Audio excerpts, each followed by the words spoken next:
దేవుని సన్నిధికి వచ్చి కొంతమంది అమర్యాదగా నడుస్తారు. దేవుని సన్నిధికి వచ్చి కొంతమంది అక్రమంగా ప్రవర్తిస్తారు.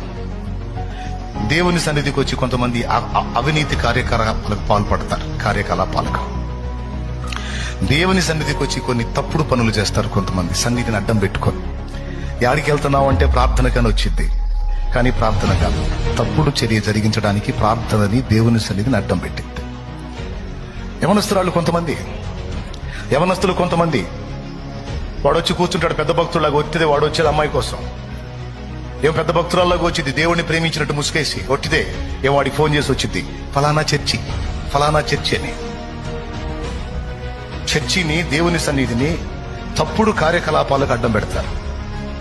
ఈరోజు ఇన్స్టాగ్రాములు వచ్చినాయి. ఇన్స్టాగ్రాముల్లో స్పెషల్గా మీట్ అవటం, డిస్కషన్ చేయటం, వాళ్ళు కలుసుకోవటానికి దేవుని మందిరాన్ని వాడటం.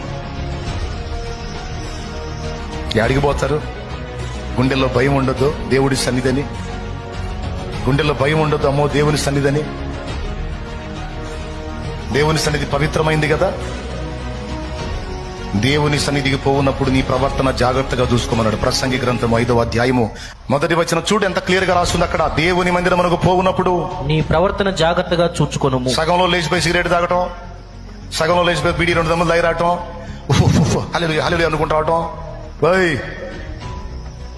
వచ్చిన కాడ నుంచి కొంతమంది మోరెత్తిన గేదె చూసినట్టు చూస్తూ ఉంటాడు ఒక్కొక్కడు. అది ఒకటే చూపు.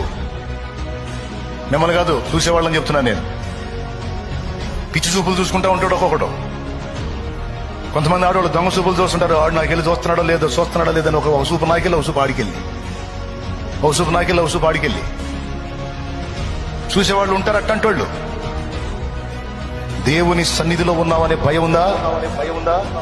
దేవుని పవిత్ర పాదాల దగ్గర ఉన్నావన్న భయం ఉందా? దేవుని పాద పీఠం దగ్గర ఉన్నావనే భయం ఉందా?